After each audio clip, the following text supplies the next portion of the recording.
Milling Through History presents Crucifixion.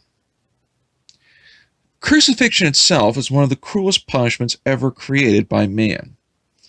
It was used as an ultimate punishment to prevent other people from doing crimes. It was also used as a way to humiliate one's enemies after defeating them in war. Oftentimes, the victims would have to carry their cross, and depending on the type of cross being used, it could weigh anywhere from 100 to 300 pounds. There is no set definition for a cross type. However, there are at least three which have been found throughout history. The first is the T-shaped cross, where the cross itself looks like a regular T. The second is the Christian cross, which is oftentimes seen within many portraits of the crucifixion. And the third is an X-shaped cross, oftentimes found and known today as the St. Andrew's cross. Survival through crucifixion was exceedingly low. In fact, most people would die, although the historian Flavius Josephus did say he had 3 friends who were crucified, of which only one was able to survive. From a historical context, though, many ancient societies did use this as a form of punishment. Invented by the Hittites, used by the Persians, the Carthaginians, and the Macedonians, it was the Romans who would go ahead and take something that was otherwise invented and perfected it. One of the areas of perfection that they came up with was that of the nails. In many cases, people would be crucified by using ropes. This would ensure that the punishment would last longer, and the victim would have to suffer an agonizing pain for days, if not possibly weeks. However, Romans would start using nails and found, through the use of biology, that the placement of the nail underneath the wrist would allow for prisoners to go ahead and remain up on the cross while at the same time suffering more pain, and it would be a bit of a quicker death as the blood flow from the nail placement would hasten the process. Now, interestingly enough, the nails used in crucifixions were actually kept by other people as talismans, namely because they felt that it might have some type of religious purpose to it. The exact design behind this is unknown, but the general consensus is it could have at least been a token of memento or even used for medicinal purposes.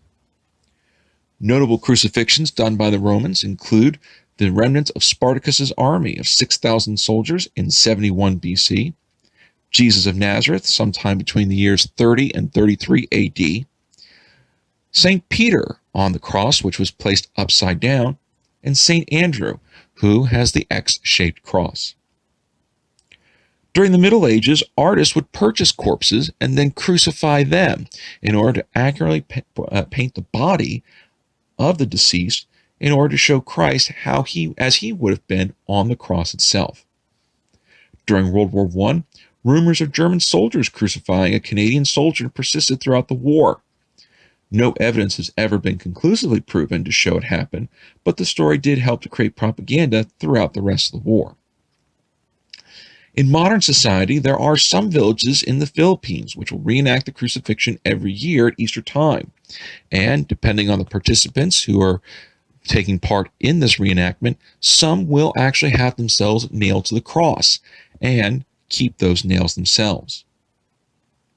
And yet, when it comes to crucifixion, there is virtually almost no archaeological evidence to prove that this particular punishment actually existed. It only comes through oral tradition. And yet, there has been one discovery that was made.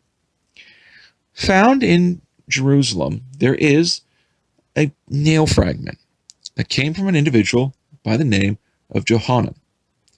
His feet were nailed through the heel bone into the wood of the cross. However, when the nail was driven through, there was a knot inside of it, which bent the nail and thus prevented it from being pulled from the cross itself. And so, when this particular Jewish individual was buried, his foot still had the nail stuck inside of it.